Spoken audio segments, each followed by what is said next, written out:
Good afternoon and welcome to episode 7 of Text Protect's Zoom Lunch and Learn series. Today's episode is about parental stress, the biological mechanisms of stress, and the ways in which we can navigate stressful situations in ways that are healthy for us and healthy for the children in our care and in our homes.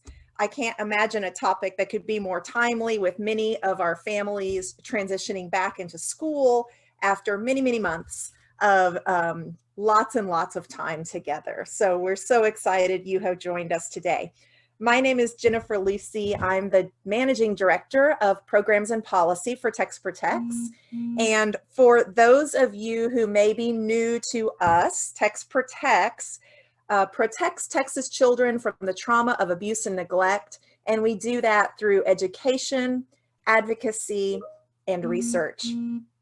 We're also the Prevent Child Abuse chapter here in Texas, and as part of that work, we help to ensure that lawmakers, advocates, voters, and families have access to the information they need to protect children in both program and policy, but also in our practices and in our own homes. Okay, as I said, we're so happy you've joined us, and I have the pleasure of introducing our presenter today, Ana Valdez from Fostering Hope. And those of you who joined us last month on our webinar about community resilience know we are in for a treat today. Ana is such a great teacher, and I feel so grateful that we get to learn with her today on such an important topic. Ana has a diverse background that includes teaching high school, as well as providing care to a group of girls in Monterrey, Mexico. And right now, she is the Director of Programs at Fostering Hope Austin. And in that role, she trains families, caregivers, and professional staff in trauma-informed care, develops audience-specific curriculum, and coordinates trauma-informed efforts within organizations as well. She has served caregivers of vulnerable children for over 8 years. She's certified as a TBRI practitioner and a Trauma Competent Caregiver affiliate trainer. And we are so grateful to have her with us again today. Ana, welcome. Thank you. Thank you so much for that kind introduction. I'm so happy to be here with you guys, and I loved my time last time with you all, so I'm happy to be here again. And I wanted to go ahead and introduce Fostering Hope. Text Protects and Fostering Hope, we're partnering for this webinar series. And what we do is we serve the foster and adoptive community here in Central Texas. And the way we do that is by helping the community engage in the foster care and adoption system. We do it also by educating those who already have a placement or a child that they have welcomed into their home. And we're also involved in various innovative projects in our community for the foster and adoptive community. So we're so excited to be partnering with Text Protects. And I really love talking about what we are going to learn about today. I could talk about it all day long, but I have such a heart and concern for parents because as Jennifer mentioned a little bit, I was a caregiver myself in a children's home for a group of teenage girls. In total, I cared for 17 teenage girls. So I know what it's like to care for a child, to be a parent of a child that maybe has a lot of needs or has different needs. And I really am passionate about helping parents understand what they bring to the relationship and learn new skills and new tools for parenting children. So let's get started today. We're going to talk about how to stay calm. And especially in this time, right? That just the time that we're living in, the things that have been going on in our community, in our state, in our nation, really since March, can make remaining calm really hard. It can make it seem like such a difficult thing to do, right? Parenting has already been hard. It's already stressful. It already demands a lot of us. But if we are especially thinking about this time and how much more our children need from us or have needed from us, starting since March, right? Starting when they couldn't continue to attend classes and go to school. So you might have noticed during this time that now you're wearing so many other hats as a parent that you didn't wear before. You're doing so many other things that maybe you didn't do before. Right now, you are like the IT person of your household, trying to log on to Zoom, get to know Zoom, get to know the different apps that maybe children are using right now to go to school, trying to figure out how do we take 2, 3, 4, 5 Zoom calls all at the same time in one house, right? Maybe now you're the teacher and you're in charge of your child's education and you didn't used to do that before. You're also trying to be a professional and work from home and build your career, get things done. You are now the primary cook. It's really hard for most of us to get out to a restaurant, right? You are maybe the entertainer now, and you have to think about, okay, how can we do this differently? Or how can we make this fun even though we're still at home? And most of all, you are the parent, right? You continue to teach your child life skills. So I want you to think about, as we're starting today, think about how has your life changed? And if you're not a parent, if you're here more on a professional way and you work with parents, you advocate for parents, or you advocate for children and their parents and families, think about, and let's really be compassionate right now. Think about how have those parents that you work with, those parents that you serve, how has their life changed during this time? How is it different during this time? How much more is expected from parents during this time, right?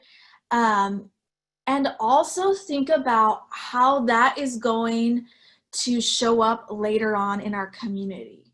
This is why parents are so important in our community, right? They are literally raising those leaders that are going to be in our community, in our state, right? What they do at home right now is going to impact what happens later on all around us, right? So first, parents, you are so important. We're going to talk a lot today about taking care of yourself. We're going to talk about how you can help a parent take care of themselves.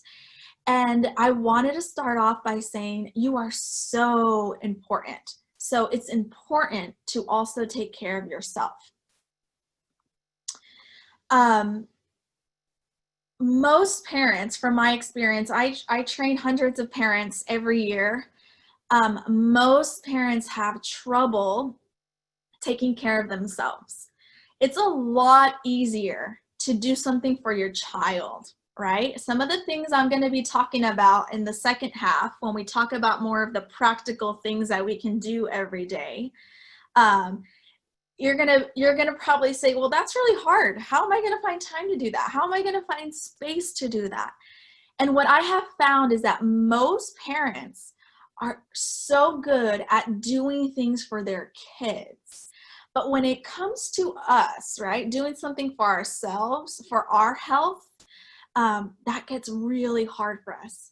And we have to remember, our kids right now need more of us, right? They need more nurture from us. They need more emotional, they have more emotional needs. And we have to remember that we can only give that to them if we have it, right? We can't take a child to a place that we've never been. We can't take a child to healing if we've never healed ourselves. So that's why it's important to start with us and think about us. So today we're going to think about ourselves a whole lot. And I hope that you will go with me on this journey, even though it might be a little bit difficult because we're not used to it. So let's first talk about our window of tolerance. And we all have one, every human being, right? And this really helps us in understanding stress and our stress system a little bit better. Have you ever walked away from a situation with your children or with your family, right? And thought, why did I say that? Why did I react that way?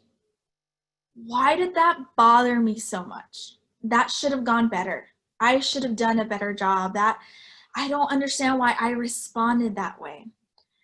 Sometimes it helps us realize where our responses come from, where our reactions, right, come from when we understand our window of tolerance. So we all have a window of tolerance, right? And it's made of 3 parts. The first one is our comfort zone. And this window is the amount of stressful stimuli that fits until we can't take it anymore, really, right? So we have a window, and all of our windows are a different size. It just depends what has happened in our life before, right? Our past. It depends how healthy our stress system is. And all that will make our window either more narrow or bigger to handle more stress, right? So when we are in our comfort zone, that means that our window, and if this is our window, right? That means that our window is not full of stress. When we are in our comfort zone, we are operating at an optimal state. So when you're in this zone, you are emotionally regulated, right? You are calm, you are cool, you do things as a parent that make you proud of yourself. You can respond well instead of react to a situation.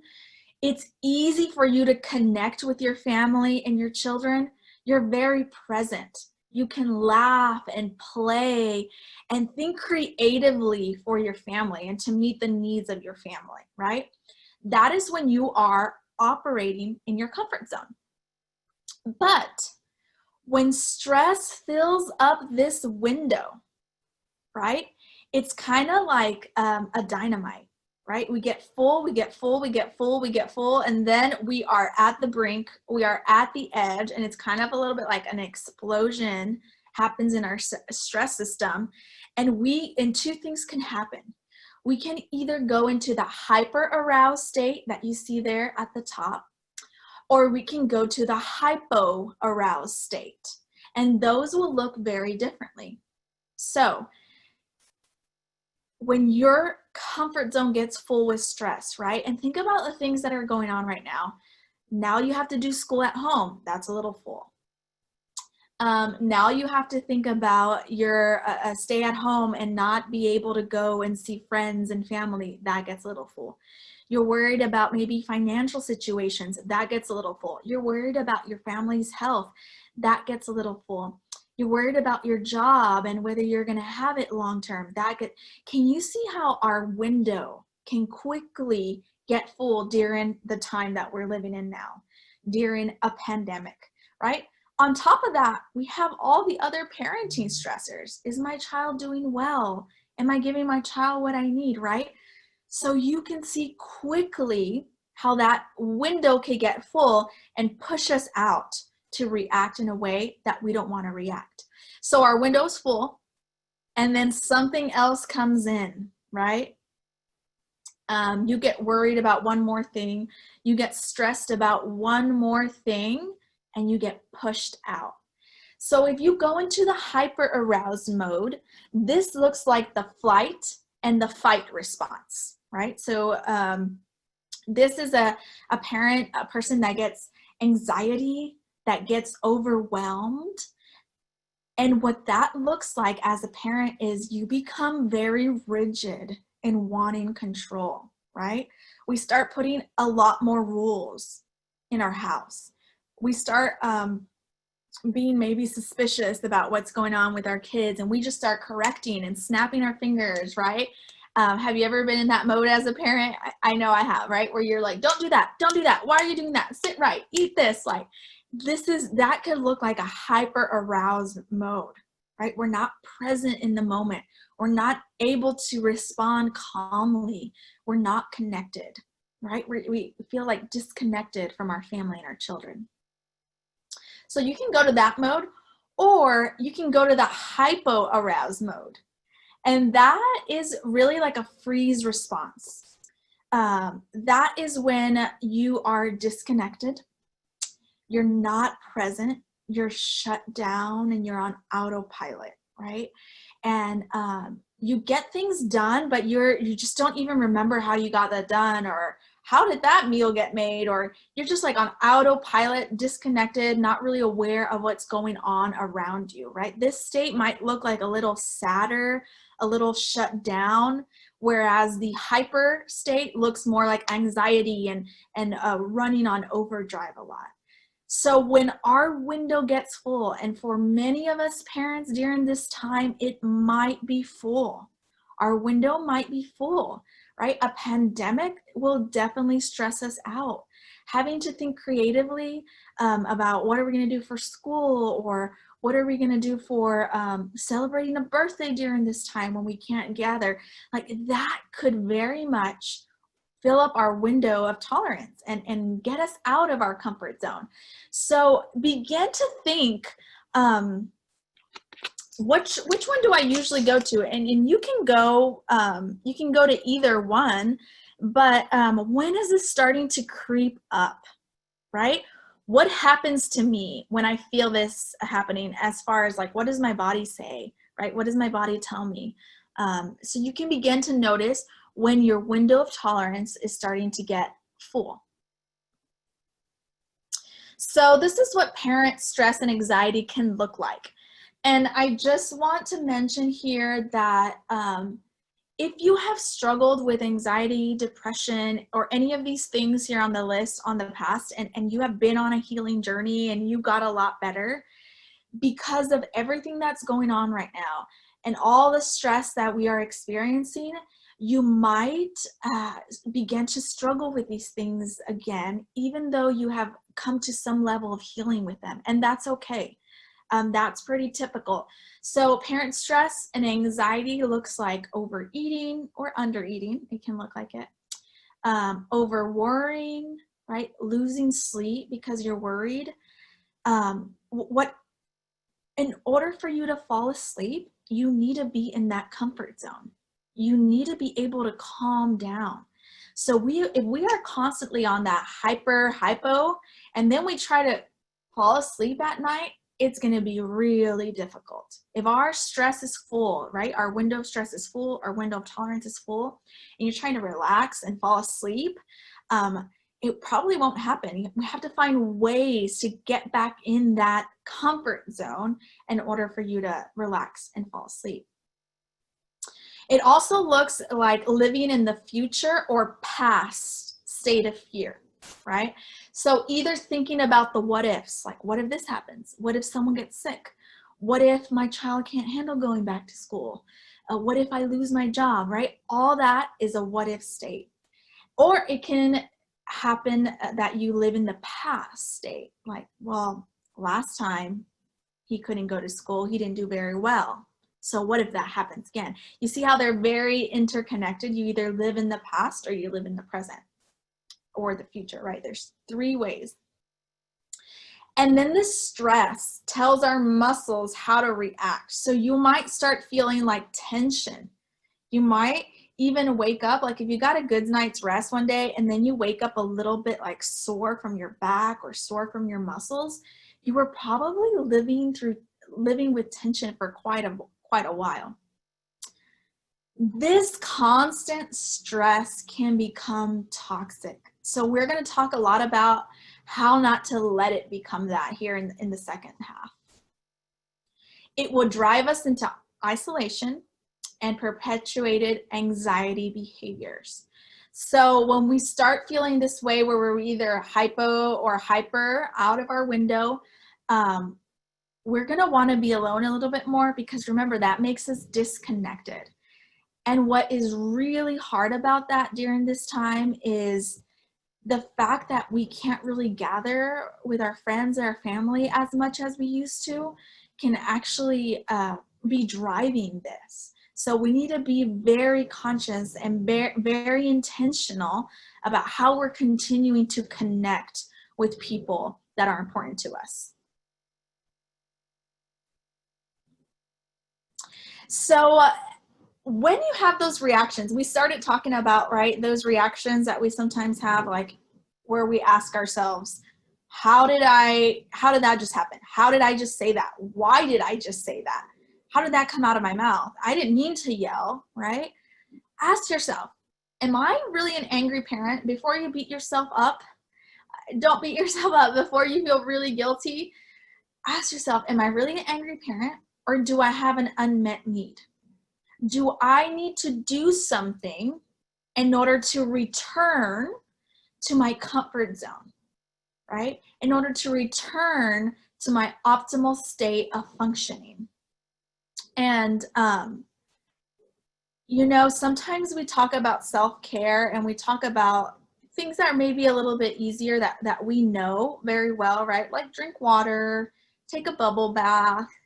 But sometimes self-care in this sense that we're talking about today takes a little bit more work, right? It takes being reflective.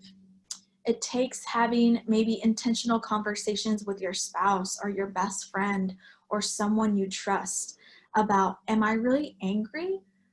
Or is there something going on? Do I have a need? Do I need to like reduce my stress and go back into my comfort zone?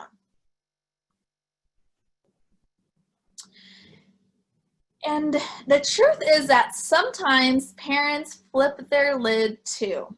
And you might not know what that means yet, but I'm going to explain it by talking about the brain. So I wanted to include this in here because I kind of want to get rid of all the guilt that we have a lot of times, that mothers have a lot of times, that fathers have a lot of times, right? We've been talking about that more as a society, that mom guilt of I didn't do it right or I didn't respond right, because it's the way our brain functions to protect us sometimes. When there's too much stress, when there's too much threats going on around us, our brain is going to protect us, okay?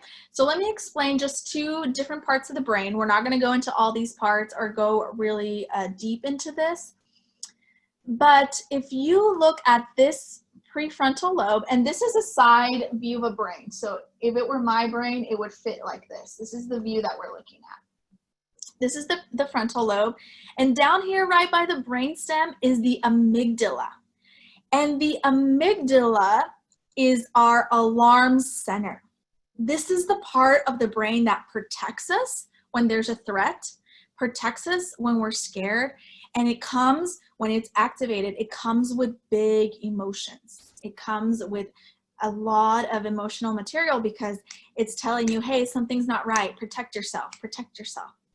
So when your amygdala turns on, right, and you feel as a parent, my family is threatened by, you know, I don't know, COVID-19, or my kids are threatened by not being able to go back to school, or my kid's education is threatened because now I have to figure it out and I'm not a trained teacher, that could prompt you, first of all, to get out of your window of tolerance and your amygdala to be activated.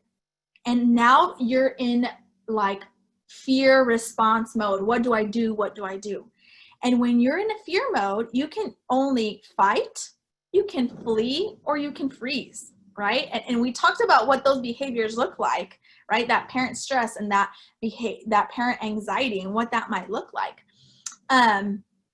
So we always want to make sure and ask ourselves, okay, before I respond to this, how is my brain operating right now?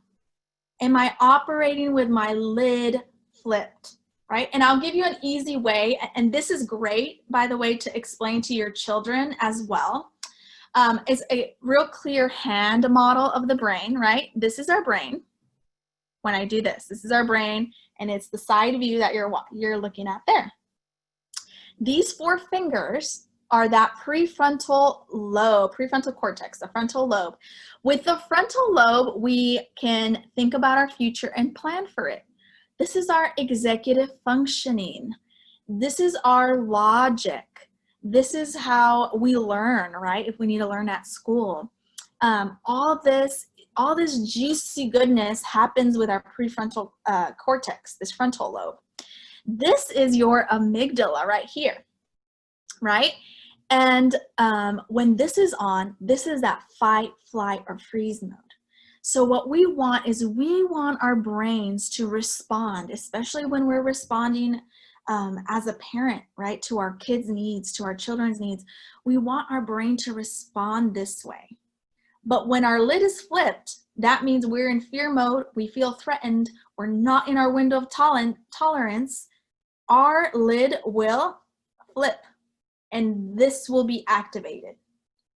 So remind yourself, how is my brain operating? Is my lid flipped, right? I've taught this to families, to caregivers and kids. And in one of the institutions that I taught this at, the caregivers and the kids started communicating like this. So the kids started telling the caregiver, your lid is flipped, right? When she would yell, when she would get angry, the caregiver started telling the kids, you're really angry, you need to calm down, your lid is flipped, right? So this could be something that you can use to communicate, right? When we can't communicate really well and our lids are flipped, we can just use this hand model to communicate with our family and our kids. I think that could be beneficial. So flipping your lid, what does that do? Again, it gets your muscles and your body ready to respond. It prepares them to respond to a threat. And an easy way to think of it, right, is let's say there was a snake in your home and you are scared of snakes, right? Your stance would change. You would either run away or you would get ready to fight it, right? And you would start breathing heavier. Like, our body physiologically goes through different stages. It gets prepared to respond. So get to know what your own body does. Get to know what your own body does when you're in this state, when your lid is flipped. What happens to my body? Do I tense up? Do I start breathing heavier? Do I have running thoughts in my head? Get to know your body, because that's going to signal you to do something, right? It's going to signal you to do something. It shuts off our thinking brain, right? This prefrontal cortex that is so useful in parenting, because with this prefrontal cortex, we can think creatively, we can problem solve, we can connect with our kids emotionally. But if it's off and our lid is flipped, we can't do those things. And it's important as parents that we have access to that. It makes it harder to use our executive functioning, like our logic and our reasoning. We'll say things or respond in a way that maybe doesn't make sense to our personality or who we are, because we're not using our executive functioning.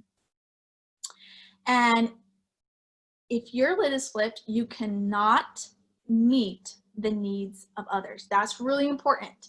You cannot discern. You can't say, oh, my kid is needing this. Oh, my husband needs this. Oh, my wife needs this. My child. That just doesn't happen. We need it to be down in order to discern the need. So if we are constantly reacting like in correction, right, and not thinking about what's the need, what can I do differently, how can I help my child, it might mean that our lid is flipped. So, know your shark music. Have you ever seen the movie Jaws? I'm sure most Americans, at least, have seen the movie Jaws. And there's like a little tune that is played every time the shark is about to come into the scene. And as the audience, when you hear that music, and I won't try to sing it for you because I'll probably mess it up. I can't see you laughing at me, so I'm not going to try to sing it for you. But when you hear that little tune, right, and I know you're hearing it in your head right now, you know something bad is about to happen, right? And that's how we should get to know our body. What is our shark music? What is the thing that pushes us out of that window of tolerance? What is the thing that pushes us under, that makes us freeze, right? It makes us operate in kind of autopilot. What's the thing that gives us anxiety and it doesn't allow us to connect with our family. And know your shark music. I sometimes tell parents to put like a photo of a shark on the fridge, just to be, just to remind themselves when it's time for dinner and no one's ready for dinner. That could be your shark music, right? And you start telling everyone to come down and your voice gets louder. That could possibly be your shark music. What are those things that push you and change your body, right? Get to know that really, really well. And from my experience, usually if you have a spouse, they are really good at pointing out what your shark music is, right? They get to know that really well. So if you have a spouse or a partner or anything like that, or even a best friend that knows you really well, they can probably tell you what your shark music is. All right, so let's go into, this is the practical part, right? Now that we know how our stress system operates, we know how our window of tolerance can get full by all the different hats that we're wearing at this time and that we just wear as parents, right? We know that that could be difficult. First, we want to know what takes us there. What are the things that take us there? And give ourselves grace and space for those things. Getting to know what happens to our body, right? And then we want to adjust our expectations. Listen, parenting doesn't come with a manual. We usually don't know what to expect, or we have expectations that are not met. And especially, no one told us that we were going to have to parent during a pandemic, right? So adjust your expectations for what you think this is going to look like. And something that I always tell parents and seems to help them a lot is put on your glasses of 5 or 10 years from now, right? Even 30 years from now. What do you want your children to remember about this time in the future when they're parents, or when we get out of this, right? When they graduate high school and they leave your home, when they're in a better place, what do you want them to remember? You know what they're going to remember a lot? They're going to remember how this felt, how it was the environment in the home. How did it feel to be stuck at home with mom and dad and not be able to go to school or have their friends come over, things like that. So think about, how am I making this feel? Because if we're stressed out, if we have our lid constantly flipped all the time and we kind of live like this on alert, or we are always outside our window of tolerance, that's not going to feel very good, right, in our home. But if we learn how to put our lid back on, if we learn how to get back into our window of tolerance, we can connect with our children and our family. We can meet the needs of our children and our family that way. So always keep that in mind. And that's why it's important to meet your own needs first. And focus on what's working, right? We're going to have to adjust our expectations. Maybe we had an incredible plan for a school starting up and that is just not working. Focus on what is working and work around that, right? Think about, okay, why does this work and how can I implement more of this? So always focus on the good. Focusing on the good of the moment will keep you present. Focusing on the good of the moment will keep you present in the moment so that you're not in your future fear state, thinking about all the what ifs, and you're not in your past state, thinking about how everything previously went wrong, right? Focus on the good now. Call it out in your kids. Call it out in yourself. Call it out with your spouse, the person you're living with, right? Your partner, the people that you're living with. Call out that good. This helps us be present, right? Bringing complete attention to the present. knowing what we're smelling that smells good, knowing what we're feeling, right? Knowing how it feels, like what's on our, what we're feeling with our hands, what we're feeling with our feet, that kind of interrupts your brain from being in the future. So if you find yourself constantly being in the future, like, what if this, what if that, take a moment to stop.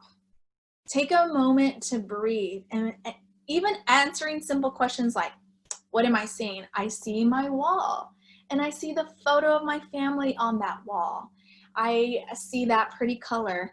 I feel the cool air. Everything that is happening in the present. Bring your body back to that, right? Bring your body back to that present moment. Regulate with your body. So as parents, we are pretty used to regulating with our mind, right? With that prefrontal cortex. We do a lot of probably self-talk that says, you know what, it's going to be okay. Just breathe. You're going to figure this out. Our family's going to come out great. But that will only work if our prefrontal cortex is activated, right? If our lid is not flipped and this is activated. So we try to continue to use that even when our lid is flipped. And the truth is that when our lid is flipped, we need to regulate with our body. We need to move. We need to go outside and walk. We need to stretch. We need to exercise. We need to dance, use some rhythm, because trying to regulate with your mind won't work, right, at that time when your lid is flipped. So this brings me to listening to your body. What is your body telling you? I don't know about you, but this happens to me a lot. Like, I'm out running errands, like going to the grocery store, going to do this, going to do that. And lunchtime passes and I haven't gotten a drink of water. I haven't eaten anything. I come home, I put all the groceries down, and I immediately have to go to the bathroom. But at the same time, I'm really thirsty. And at the same time, I'm really hungry. Because for so long, I have ignored my body. My body's been telling me what it needs. And I have ignored it, and I feel like moody and grumpy, and I don't really want anybody talking to me, right? I know, I'm pretty sure that doesn't happen to you all, just to me. But we have to listen to our body. Sometimes our body is telling us something and we push through it, which, well, I just need one more errand, or it's just going to take me 30 more minutes. I don't need to get anything to eat. I don't need any water. And really, our body is giving us all these cues. So instead of trying harder and going farther, listen to your body and give it what it needs, right? Kind of do the opposite and stop and give your body what it needs. Model calm. Again, you can only give your child what you have. So if you want your child to be calm and to be able to take those Zoom calls and do that work, we have to model that for them, right? Our brain is constantly communicating. Even though we're not saying anything, it's creating that energy. It's communicating with the brain of our child. Have you considered your needs, right? If you're not calm, if you see yourself in anxiety mode or in autopilot mode, disconnected, kind of moody, over rigid, right? Do I need something? Have I tried to meet my need creatively? Because I know at this time we have a lot of obstacles. Even just being parents, right? It's hard to carve out that space or that time to give ourselves what we need, but try to do it very creatively.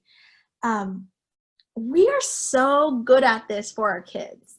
Why is it so hard to do it for ourselves? Have you ever asked yourself that question? Like, if our kids needed something, we will figure it out as parents, right? We're good at it. But why is it really hard to do that for ourselves? If you work with parents in a professional way and ask yourself the question, what can I do to meet the needs of the parent? We tend to just professionally focus on the child and all the needs that they have and making sure they get all their developmental needs met. But if we don't meet the needs of the parent is the primary person that is going to give that to the child. So we have to make sure we're keeping the parent in mind, even professionally. Some things that can help you just stay calm and stay in your window of tolerance and give yourself what you need is creating a routine to start your day and to end your day. Just like we do with our kids, right? We do that. We give them what they need right away. Go to the bathroom, eat breakfast, and then you can get dressed, right? At the end of the day, we give them a bunch of cuddles and hugs, brush their teeth, bathe them, because that's what they need at the end of the day in order to relax and calm down, right? We're good at that. But what do you need at the beginning of the day?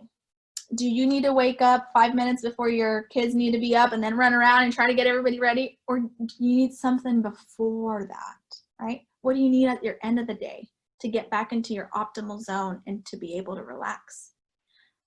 Create a soothing space for yourself.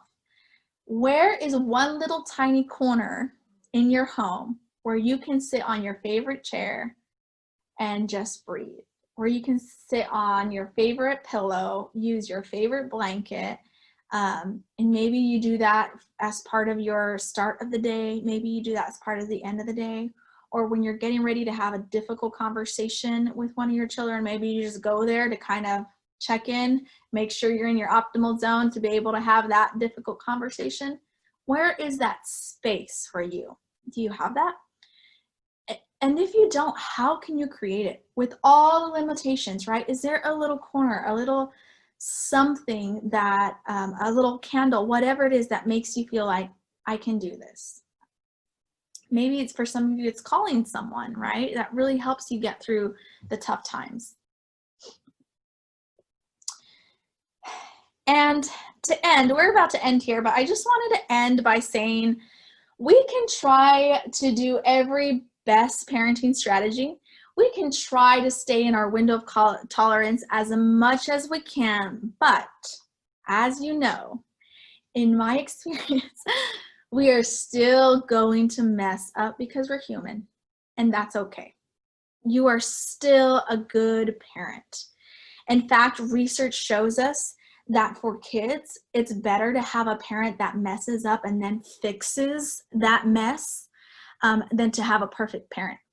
Because if you have a perfect parent, you never really know what to do when someone else in your life messes up, right? You never really know how to fix a relationship, how to work through a relationship.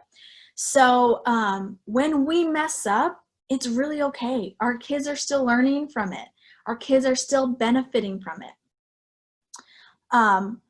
When we have what is called a rupture, which is a disconnection, in our relationship with our kids, in our relationship with our family, that's a break in connection, right? Maybe we were disconnected for a while, right? We didn't meet the need, we raised our voice, or we were running around busy and our child needed us, and we had a break in connection. What we want to do is repair that connection in a timely manner. We want to reconnect as soon as we figure out, well, I messed up, right? And be like, hey, bud, I shouldn't have talked to you that way, and I just want to say sorry. I should have responded in a calm way. And that's all it takes. Our kids are really gracious, right? And they're going to forgive you, right? It means so much to them. They learn so much from it. Remember, our brains are constantly communicating. They learn so much from just that reconnection, from you repairing that rupture with your children. So I want you to encourage you to do that, right? Instead of being scared that something will go wrong, or you'll respond in the wrong way, or you won't take it right, always give yourself the hope of repair. If something goes wrong, I can repair this. I'm going to try my best, but I know I'm going to fail, and that's okay, because I will always be willing to repair, right? And that's really a hope for us. That's really a hope that we can have. All right, so here's your homework. I bet you didn't think you were going to leave with homework, right? So if you work with parents, I would like you to ask yourself these two questions.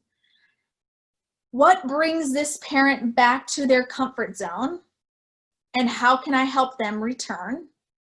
And how can I help this parent come up with a calming plan? That means that when the parent notices that they're out of their window of tolerance, when the parent notices that their lid is flipped, how can I help them come up with a plan to bring their lid back down, to come back into their window of tolerance? Now, if you're a parent here and you're working on this, right? Ask yourself these two questions. Really take some time to reflect. Maybe journal about it. Maybe have a conversation with someone you trust about it. But, talk about your shark music and talk about what brings you back into your comfort zone. What are the things that work for you? And how can you have a plan for yourself, right? You sense your body and you want to listen to your body. You sense something's not right. You sense that your lid is flipped, right? What is the plan? What are you going to do to bring your lid back down and return back into your window of tolerance?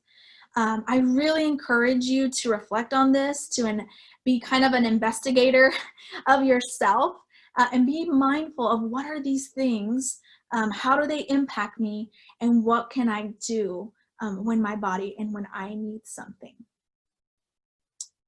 And that's the end for me. I just want to thank you guys for showing up. Just you being here shows a lot of how important your family and your children are to you. And if you're a professional, you being here, it just shows how important those families that you serve are to you. So I encourage you to visit our website for more educational opportunities. And there's my email there if you need to reach out to me. And I think we're going to do some Q&A here with Jennifer. Thank you so much, Anna. And the Jaws music has not stopped playing in my head since that slide. So I think that's just a permanent part of all of our soundtracks now. So thank you for sort of adding to the toolkit we have for waking up in the middle of our days, because sometimes we do just get to rolling and can ignore what our bodies are telling us. I learned so much today, and also just felt a huge sigh of relief from the collective parents who were on the call. And thank you for that mix of kind of theory and practical work. I'm going to pause for just a moment to let people enter questions in the question box if they have them. And while I'm taking that pause, I want to just remind everyone that we have Anna back on September 17th for another webinar titled, "Why Can't My Child Stay Calm?" And taking a look at these same biological systems that happen in our kiddos and how we can help them keep their cool as well. So we're excited about that. That's September 17th. So Anna, the first thing I'm seeing is this question about stress causes lack of sleep and insomnia too, right? What would you say about that? It definitely does. So remember when we talked about flipping your lid? In order for us to calm down, in order for us to relax, we cannot be in fear state, right? So if our stress has gotten to the point where it's pushed us out of our window of tolerance, where it's flipped our lid, and we constantly stay like that, and we try to go to bed with our lid flipped, we won't be able to relax and calm down, right? So we have to really, and that's why we want to end our day really well. We want to have a good sleep hygiene. And I know you guys know all this. We hear it all the time, right? Like turn off your phone, turn off the TV, all that kind of stuff. That helps us calm down. It helps bring our calm brain back online so that we can rest and actually fall asleep. Thank you. We did have a question about signing up for the webinar on the 17th, and you can register for any of our Zoom Lunch and Learns on the Text for Text website, but you'll also get a link to register when we send out the follow-up from this one. So it'll land in your email in the next few days, and that might be the easiest way.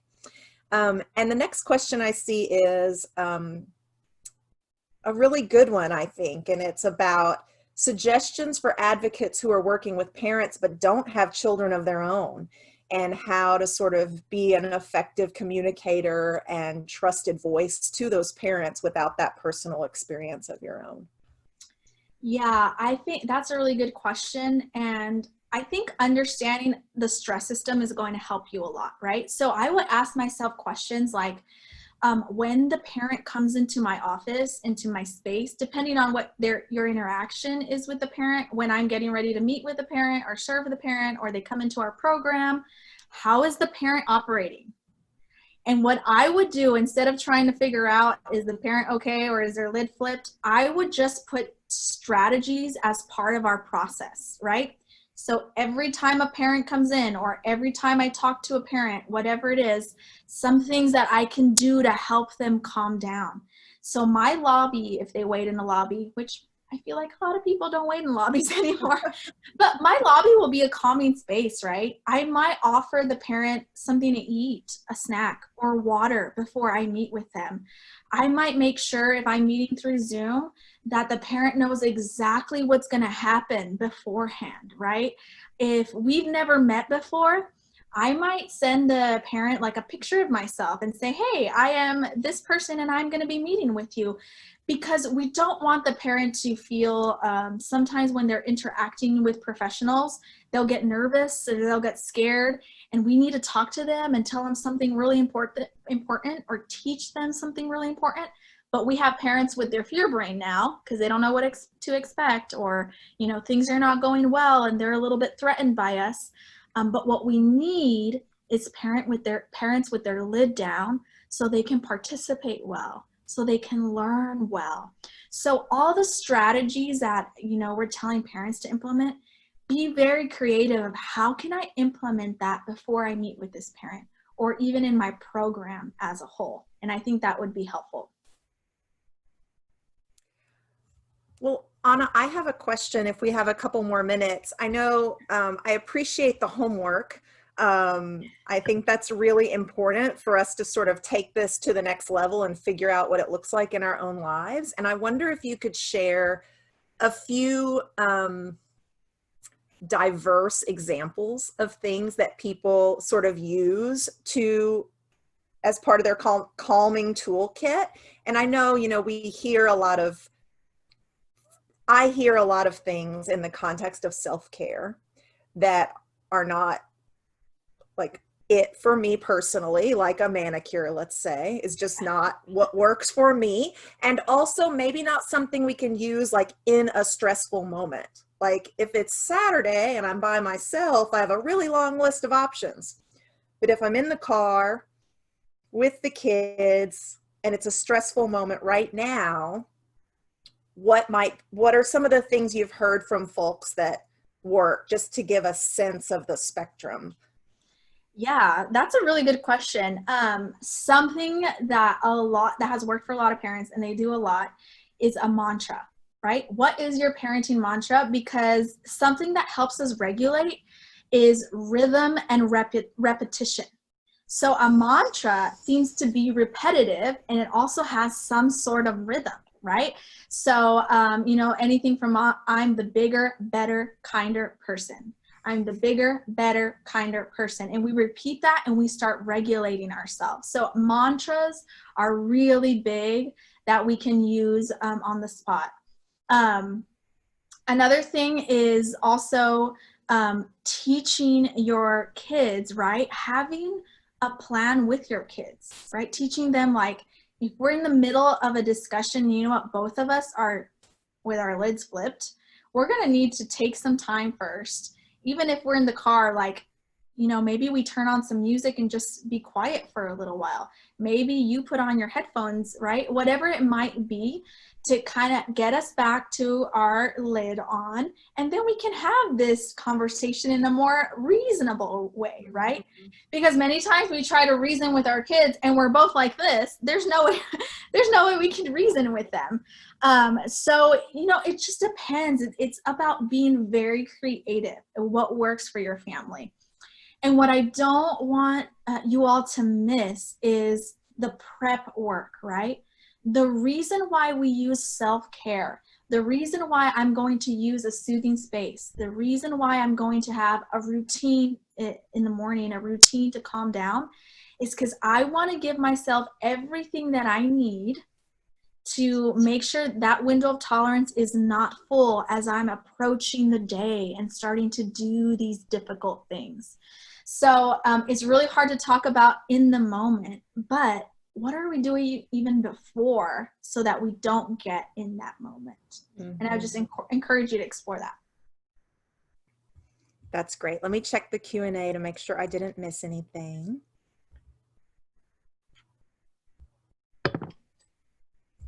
Well, I don't think I did. Thank you again, Anna. I'll just repeat because it did come up in the questions again that on our website you can access both past and future webinars. And so feel free to visit. It's www.textprotects.org and you'll find the Zoom Lunch and Learns there. Anna, thank you so much. And to all of you on the webinar, I know I speak for you as well in that thank you. And we will all go forth into our day after a good drink of water and a couple deep breaths and noticing the signals throughout the day to make sure we stay in that sweet spot for ourselves and for our kids. Yes, I'm cheering for y'all, so thank you.